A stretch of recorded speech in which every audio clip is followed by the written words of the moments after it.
పరమ పతివ్రతలకు కూడా ఆమె అలంకారము వంటిది. అంత గొప్ప పతివ్రతా లక్షణము కలిగినటువంటిది. అంటే భర్త యందు అంత పూనిక కలిగినది. ఎవరు ఆమెకి భర్త అవుతాడో ఆయన అదృష్టవంతుడు. ఎందుచేత అంటే భర్త దైవమని నమ్మి అనుగమించడానికి మానసికంగా సిద్ధపడినటువంటి తల్లి. అటువంటి కుంతి పృథాయను కన్యక.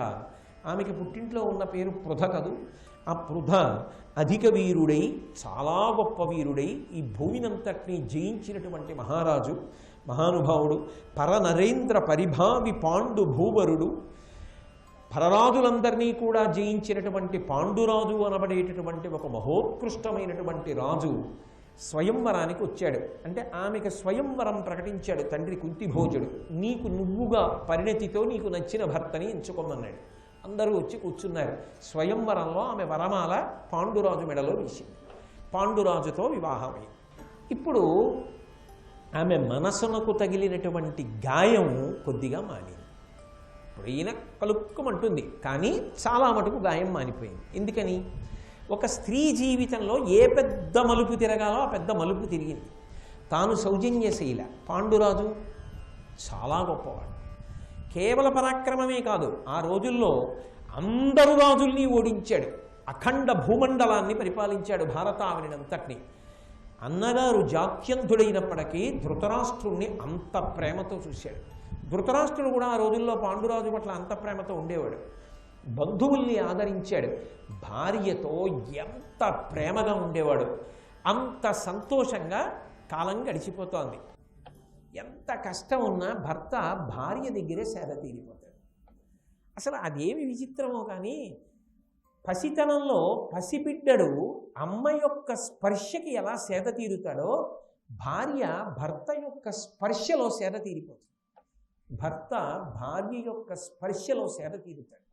అదొక పరమాద్భుతమైన అనుబంధం, పరమేశ్వరుడు కల్పించిన మహోత్కృష్టమైన సంబంధం. అమ్మ కడుపున పుట్టాడు అంటే రక్త సంబంధం ఉంది. భార్య ఎక్కడి నుంచి వచ్చింది? కానీ ఆమె స్పర్శ యందు పురుషుడు శాంతి పొందుతాడు. ఎన్ని కష్టాలు, ఎన్ని సమస్యలు రానివ్వండి, తాను ఉపశాంతి పొందుతాడు. ఆమె ఆయనను స్పృశించి మనశ్శాంతిని పొందుతుంది. వాళ్ళిద్దరి యొక్క జీవితం అంత గొప్పది. పాండురాజు చాలా మంచివాడు. కాబట్టి కుంతి సేద తీరు ఎంతో సంతోషంగా కాలం గడుస్తోంది. భీష్మాచార్యుల వారికి ఎప్పుడూ బెంగ ఏమిటంటే వంశంలో ఎక్కువ మంది పిల్లలు ఉండాలని. మరి అంబికా, అంబాలిక, చిత్రాంగదుడు, విచిత్ర వీరుడి విషయంలో ఇబ్బంది వచ్చింది కదా. అందుకని ఆయన అన్నాడు, దక్షిణ నాయకత్వం, ఒకరికన్నా ఎక్కువ మంది భార్యలు ఉండడం క్షత్రియులు ఎందు సంప్రదాయమే కనుక స్వీకరించమన్నాడు. మద్రరాజు కుమార్తె మాద్రిని వివాహం చేసుకున్నాడు. ఆమె చాలా మంచిదే, కానీ ఎంత మంచిదైనా పార్వతీదేవి అంతటిది దీన్ని అంగీకరించాలి. ఎందుకంటే శంకరాచార్యుల వారు సౌందర్యలహరి చేస్తూ శివే శృంగారార్ధ్ర తదితరజనే కుత్సనపర సరోష గంగాయాం గిరిశచరితే విస్మయవతి అన్నారు. శంకరుడు ఎంతమందికి ఏవిచ్చేసినా ఆవిడేమందో. ఆఖరికి తాను అన్నం తిన్న తర్వాత విస్తట్లో మిగిలిపోయినటువంటి శేషాన్ని చండుడు తినాలి అని అధికారం ఇచ్చేసినా ఆవిడేం మనసు కష్టపెట్టుకోలే. కానీ భరించాడు గంగమ్మని. భరించాడు కాబట్టి భర్తృ శబ్దం అన్వయమైందో కానీ గంగమ్మని పెళ్లి చేసుకున్నాడని ఎక్కడా లేదుగా. కానీ శంకరుడు యొక్క గొప్పతనాన్ని సరస్వతీదేవి సభలో కీర్తన చేస్తుంటే నన్ను భరించాడు కాబట్టి భర్తృ శబ్దం అన్వయమైందని చెప్పి మా ఆయన లాంటివాడు అన్న మాట ఉండదు. మా తండ్రి లాంటివాడు, మా అన్నయ్య లాంటివాడు, మా తమ్ముడు లాంటివాడు ఉంటుంది, కానీ మా ఆయన లాంటివాడు అన్న మాట లోకంలో ఉంటుందా? ఉండే అవకాశం ఉండకూడదు. కాబట్టి ఆవిడేం చేసింది, ఆయన జటాజూటంలోంచి ఒకసారి పైకి లేచి అబ్బా నన్ను భరించాడు కాబట్టి నాకు భర్తే అన్నట్టుగా చూసింది. అలా చూస్తే ఆవిడ ఒప్పుకోవాలా పార్వతీదేవి. అప్పుడు ఆవిడ ఇలా చూసిందట, ఏమేవ్ నిన్ను భరించాడు కానీ పాణిగ్రహణం చేశాడా? ఏమిటో భార్య అనేటప్పటికీ నువ్వు లేచి చూస్తున్నావు అని కళ్ళు ఎర్రబడ్డాయిట. సరోష గంగాయాం పార్వతీదేవి అంతటిది పక్కన తన స్థానంలోనే తనతో సమానంగా ఇంకొకరు అంటే అంగీకరించలేదు. కుంతి ఎలా అంగీకరించగలదు? మనసుకి గాయం అవదు. ఆయన చేసుకున్నాడు, సరిపెట్టుకుంది అంతే. పాపం మనసు ఫోన్లే మాద్రి మంచిది కదా, చెల్లెలులాగే ఉంటోందిగా, ఎంతో ప్రేమతో ఉంటోందిగా, వచ్చినది గయ్యాలి అయితే లేనిపోని ఇబ్బంది కదా, కాబట్టి ప్రేమగా ఉంటుంది, ఫోన్లే మనసు సరిపెట్టుకుందాం. మళ్ళీ సరిపెట్టుకుంది, మళ్ళీ కొండెక్కింది. అంటే దాని ఉద్దేశం మళ్ళీ ఏదో సంతోషంగా ఉంది. ఉంటుందా? కుంతి జీవితం ఉద్ధాన పతనాలు. నేను చెప్పా కదా, ఇవాళ కొండెక్కుతుంది, రేపు అగాధంలో మళ్ళీ పడిపోయింది. ఎప్పుడు అంటే పాండురాజు ఉన్నవాడు ఊరుకోకుండా కుంతిని మాద్రిని తీసుకుని వేటకెళ్ళాడు. హిమాలయ పర్వతానికి దక్షిణ ప్రాంతంలో వేటాడుతున్నాడు. అదో తమకంతో వేటాడుతున్నాడు, దానికి అంతు లేదు, అంత గొప్ప వేట. రెండు పక్కల భార్యల్ని ఏనుగుల మీద ఎక్కించుకుని తాను మధ్యలో కూర్చుని గుర్రం మీద వేటకి వెళ్ళాడు. కనపడిన జంతువులన్నిటినీ కొడుతున్నాడు. ఏమి ప్రారంభమో, ఒక్క జంతువుని కొట్టలేకపోయాడు. ఎంత కొట్టలేకపోతున్నాడో లోపల అంత పట్టుదల పెరిగిపోతాడు. ఈ పట్టుదల చివరికి ఏమైపోయిందంటే మనిషిలో ఉద్విగ్నత, కోపము ఆవహించాయి. ఒక్క జంతువుని కొట్టలేకపోతున్నాడు. ఇవాళ పక్కన ఇద్దరు భార్యలు ఉన్నారు కాబట్టి ఏదో ఒక జంతువుని కొట్టాలి. ఆయన అలా వేటాడుతూ వేటాడుతూ అరణ్యం లోపలికి వెళ్ళేటప్పటికీ మైథున ప్రక్రియ ఎందు ఉన్నటువంటి 2 లేళ్లు కనబడ్డాయి ఆయనకి.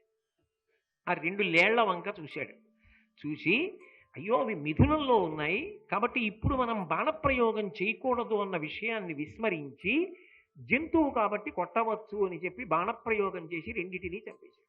చంపేస్తుంటే అందులోంచి ఒక లేడీ మనుష్య వాక్కుతో మాట్లాడింది. నేను కిందమమునిని, నాకు ఇక్కడ ఉన్నటువంటి లేళ్ల వంక చూసినప్పుడు ఎందుకో నాకు ఒక విచిత్రమైన కోరిక పుట్టింది. నేను నా భార్య కూడా ఆడలేడి మగలేడిగా రూపం ధరించి సంతోషంగా ఇక్కడ గడుపుతున్నాం.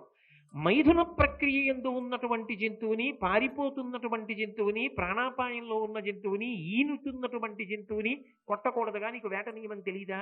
ఎలా కొట్టావు అంటే ఆయన దబాయించబోయాడు. క్షమించండి అంటే ఎలా ఉండేదో భారతం. ఆయన అన్నాడు, ఒక విశేషాన్ని చెప్పి జంతువైనప్పుడు కొట్టడం తప్పు కాదు అన్నాడు. ఆయనకి ప్రాణం పోతోంది కింతమమునికి. ఆయన అన్నాడు, నువ్వు నిర్దాక్షిణ్యంగా నేను నా భార్య ఆ అవస్థ ఎందు ఉండగా చంపావు కాబట్టి నీకు కూడా ఈ సుఖము కలగకుండుగాక.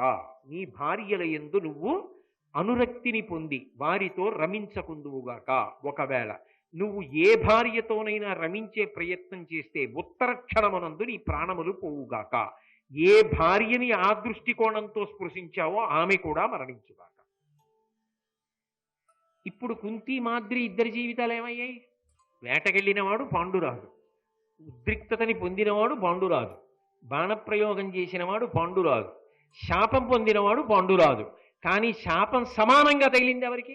కుంతికి మాద్రికి తగిలిందా?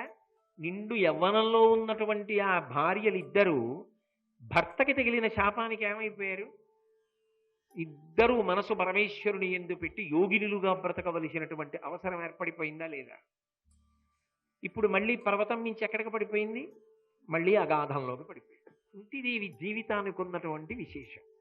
అప్పటికప్పుడు పైకి ఎక్కుతుంది, అప్పటికప్పుడు అగాధంలో పడిపోతుంటుంది. ఇన్ని ఉత్థాన పతనాల్లో ఊంచుకుంటుంది తప్ప ఎక్కడా నేలబడిపోయి చతికిల మళ్ళీ ఊంచుకు నిలబడుతుంది. నిజంగా ఆమె జీవితంలో వచ్చినటువంటి ఈ ఉత్థాన పతనాలకే కుంతి అని వైరాగ్యాన్ని పొందాలి. కానీ ఆమె అలా తేలికగా పడిపోయే స్వభావం కాదు, గొప్ప ధైర్యం ఉన్నటువంటి వనిత. అందుకే ఆమె ఊంచుకుంది. ఇప్పుడు పాండురాజు గారు అన్నాడు, మీరెందుకు నాకిద్దరు పక్కన భార్యలు? నేను గృహస్థాశ్రమ జీవితాన్ని గడిపి మీ యందు అనురక్తులను కాలేను. మీరిద్దరూ పక్కన ఉండడం వేరొక రకంగా ప్రమాదం కూడా. అందుకని మీరిద్దరూ హస్తినాపురానికి వెళ్ళిపోండి. అక్కడ మా అన్నగారు ధృతరాష్ట్ర మహారాజు ఉన్నాడు, అంతఃపుర భోగాలు అనుభవించాడు.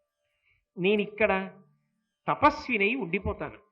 ఉండిపోయి ఒక చెట్టు నుంచి ఒక కాయ మాత్రమే కోసుకుని తింటూ మనసుని పరమేశ్వరుని యందు నిలిపి ఉన్నంతకాలం ఉంటాను. తర్వాత శరీరం పడిపోతుంది. ఆ విధంగా నేను ఈశ్వరుణ్ణి పొందుతాను. ఇది దేవతా నిర్ణయం. ఇక నేను తిరిగి హస్తినాపురానికి రాను.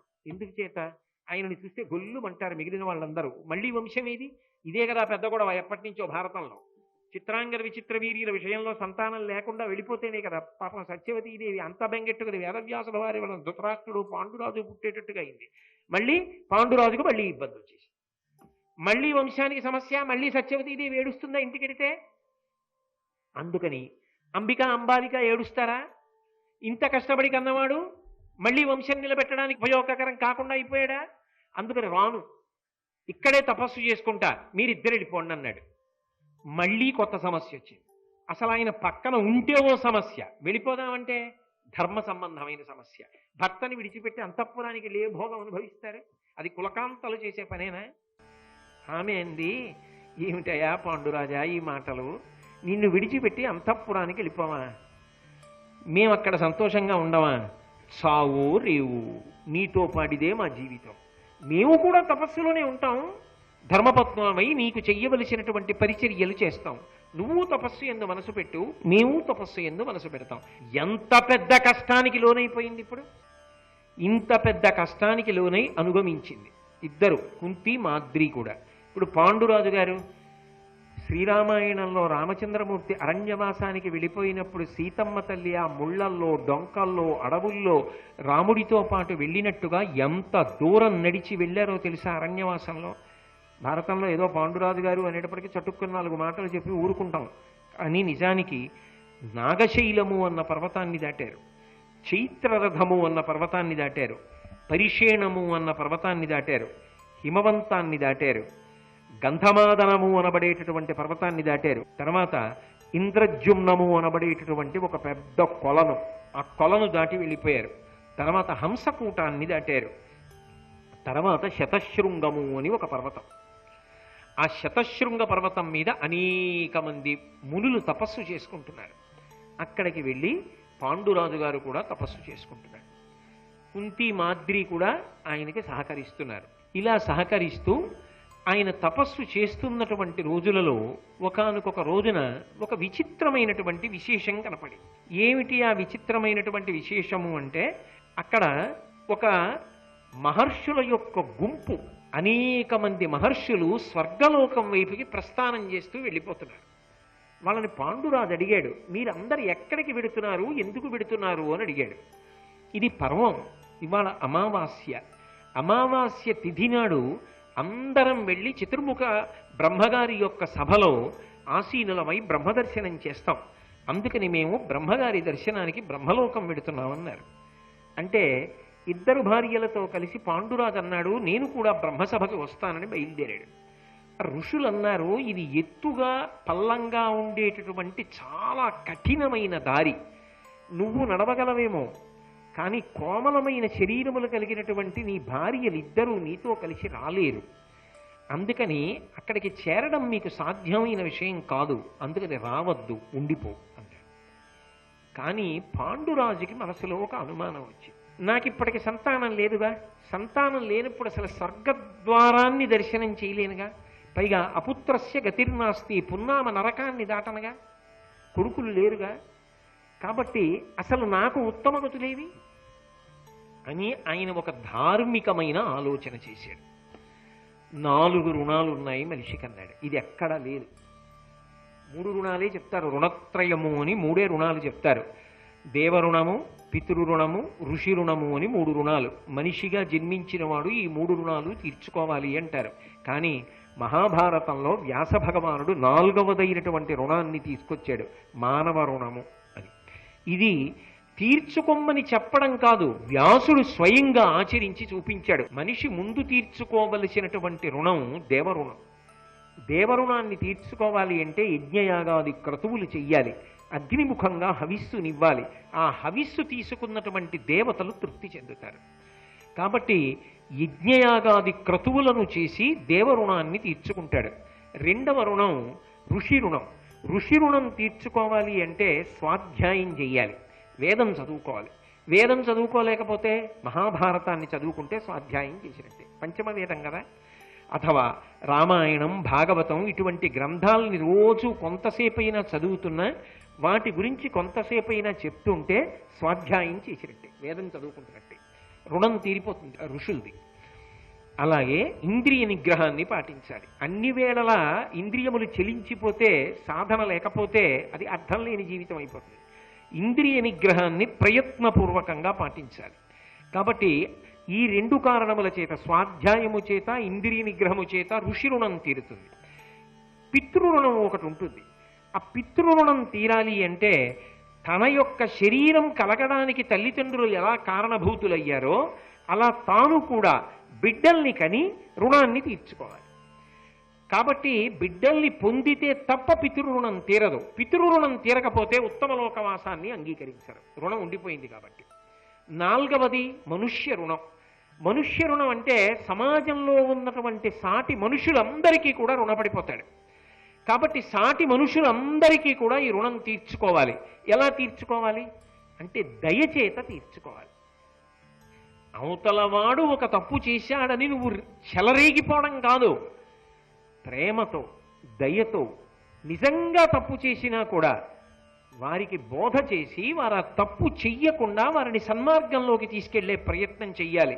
ఆపన్నులైన వారు ఉంటారు, కష్టంలో ఉన్నవారు ఉంటారు. ఆ కష్టం నాకు కలిగితే అన్న భావనతో దయతో కొంత త్యాగంతో వారిని ఉద్ధరించేటటువంటి ప్రయత్నం చెయ్యాలి. అది లేనినాడు ఇక మనిషికి జంతువుకి భేదం ఏముంటుంది?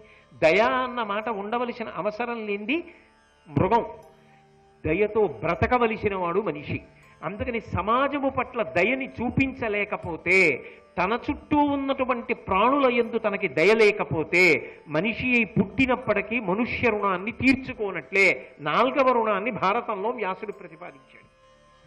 కాబట్టి ఈ 4 రుణాల్లో నేను 3 రుణాలు తీర్చుకున్నాను. పాండురాజు అంటున్నాడు, నేను దేవరుణం తీర్చుకున్నాను. అనేక యజ్ఞయాగాది క్రతువులు చేశాను. ఎన్నో యజ్ఞములలో ఎన్నో యాగములలో హవిస్సునిచ్చాను. అలాగే ఋషి రుణం తీర్చుకున్నాను. స్వాధ్యాయం చేశాను, ఇంద్రియ నిగ్రహం పాటించాను. సమాజ రుణం తీర్చుకున్నాను, మనుష్య రుణం. సమాజానికి నాకు తోచినంత హితం చేశాను కాబట్టి మనుష్య రుణం తీర్చుకున్నాను. నాకు ఉండిపోయిన రుణం ఒక్కటే, పితృరుణం తీరలేదు. ఎందుకు తీరలేదు అంటే నేను సంతానమును పొందలేకపోయాను. చాలా బాధపడ్డాడు. ఇప్పుడు సంతానమును పొందడానికి శాపం అడ్డుంది కాబట్టి నాకు సంతానము కలగరు కదా, నాకు స్వర్గద్వార దర్శనము లేదా అని అడిగాడు. అడిగితే వెళ్ళిపోతున్న ఋషులు అన్నారు, మేము దివ్య దృష్టితో చూశాం, నువ్వు సంతానహీనుడవు కావు. నీకు పరమతేజోమూర్తులు అఖండ భారతాన్ని ఏలగలిగినటువంటి మహాపురుషుడు సంతానంగా వస్తారు. అందులో సాక్షాత్ యమధర్మరాజు గారి అంశలో ఒక కొడుకు వస్తాడు, వాయుదేవుని అనుగ్రహం వల్ల ఒక కొడుకు వస్తాడు, ఇంద్రుని యొక్క అనుగ్రహం వల్ల ఒక కొడుకు వస్తాడు, అశ్వినీ దేవతల యొక్క అనుగ్రహం చేత 2 కొడుకులు పుడతారు. నువ్వు 5 కుమారులకు తండ్రి అవుతావు. కాబట్టి నువ్వు బెంగ పెట్టుకోవలసిన అవసరం లేదు, నీకు పితృరుణం తీరుతుంది అన్నారు. ఇది పాండురాజు చేత ఒక కొత్త ఆలోచన చేయించింది. కాబట్టి వీళ్ళు చెప్పారు కాబట్టి నేను కూడా దేవరన్యాయము ద్వారా సంతానమును కలిగి పితృరుణాన్ని తీర్చుకుంటాను. అంటే ధర్మం కోసం చెప్పాడు ఈ మాట, అంతే తప్ప ఆయనకి వేరు ఉద్దేశ్యం మనసులో లేదు. కాబట్టి కుంతీదేవిని పిలిచాడు. భర్త చెప్పిన మాట వినడం కదా న్యాయం. నువ్వు దేవరన్యాయము ద్వారా సంతానమును పొందితే దాని వలన తండ్రినవుతాను, దాని వలన పితృరుణాన్ని తీర్చుకుని ఉత్తమగతులు పొందుతాను.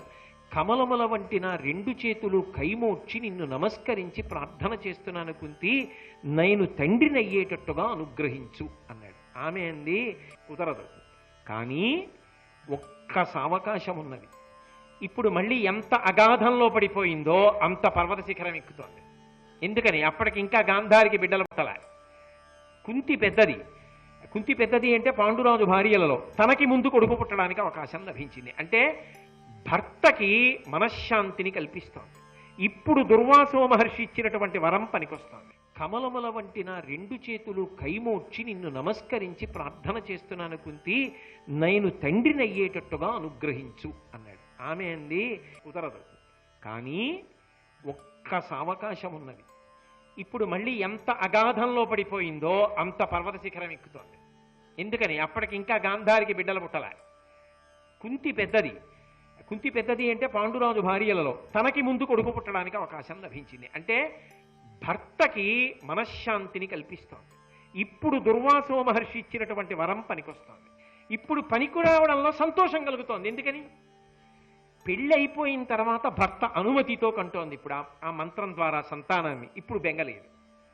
కానీ ఇది కనే ముందు అది గుర్తొస్తుందా రాదా? అది మనసుని కలుక్కోమంటోంది. కానీ మళ్ళీ ఓసారి పర్వత శిఖరం ఎక్కింది. ఎందుకని? అవతల గాంధారికి సంతానం లేదు. పాండురాజు 2 భార్యలు మాద్రి కుంతి ఉన్నా కూడా తాను వినా మాద్రి సంతానాన్ని కలలేదు. ఎందుకని ఆ మంత్రం తనకే ఉంది తప్ప ఉపదేశం మాద్రికి లేదుగా. దుర్వాస మహర్షి తనను అనుగ్రహించి ఇచ్చాడు. అందుకని ఇద్దరు భార్యలలో పాండురాజుకు మనశ్శాంతి కల్పించిన దానను నేనే, ధార్మిక సంతానం ఇచ్చిన దానను నేనే. ఇప్పుడు నేను మళ్ళీ తల్లినై అంతెత్తున పైకెక్కి కూర్చుని పాండురాజును ఉద్ధరించి ఆనందాన్ని పొందుతున్నాను. ఆమె ఇప్పుడు దాపరికం చేయలేదు, కర్ణజననం చెప్పలేదు, కర్ణజననం చెప్పదు. ఎందుకని? అందువలన అన్నప్పుడల్లా మీకు అర్థం. కాబట్టి ఇదొక్కటి చెప్పింది. నా చిన్నతనంలో ఇంటికి వచ్చిన అతిథుల్ని సేవించాను.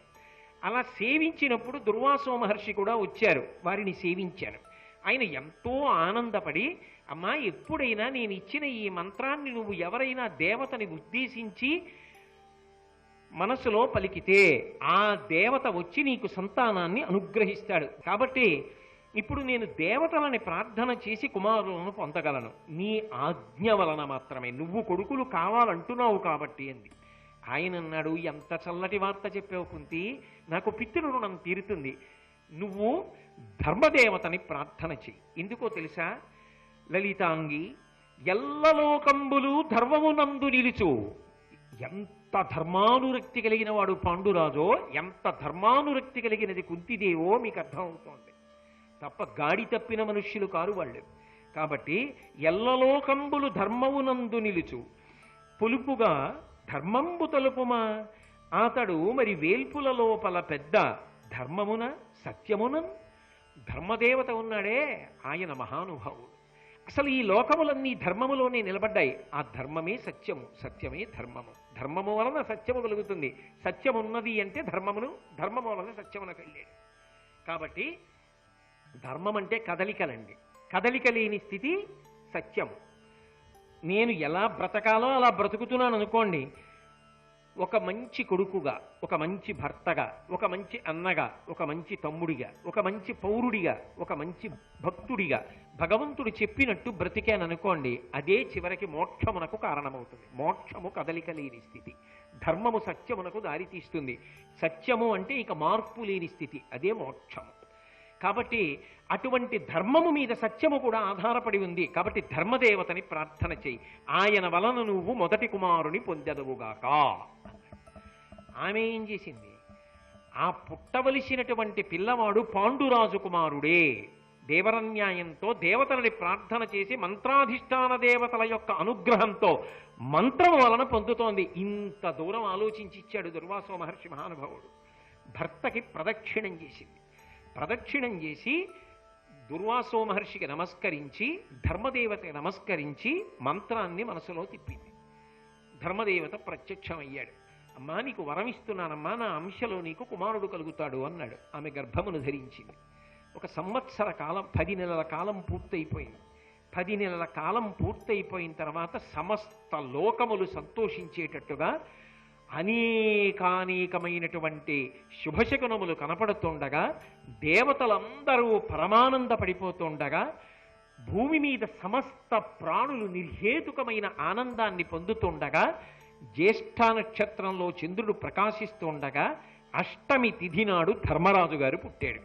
కాబట్టి ఆయన పుట్టగానే నామకరణం చెయ్యాలి అని పాండురాజు సంకల్పం చేశాడు. అశరీరవాణి పలికింది. దేవతాస్వరూపం, దేవతాంశలో వచ్చినవాడు కనుక అశరీరవాణి పేరు పెట్టింది. ఏమని అంటే, కురుకుల విభుడగు ధర్మ స్థిరమతియగు ఈతడునుచు ధృతి చేసి యుధిష్ఠరుడను నామము తానుచ్చరించే ఆకాశవాణి జన వినుతముగన్. ఇతను అపారమైనటువంటి ధర్మనిష్ట కలిగినటువంటి వాడు అవుతాడు. కురుకుల విభుడవుతాడు. కురువంశంలో మహానుభావుడై పెద్దవాడై రాజ్య పరిపాలన చేస్తాడు.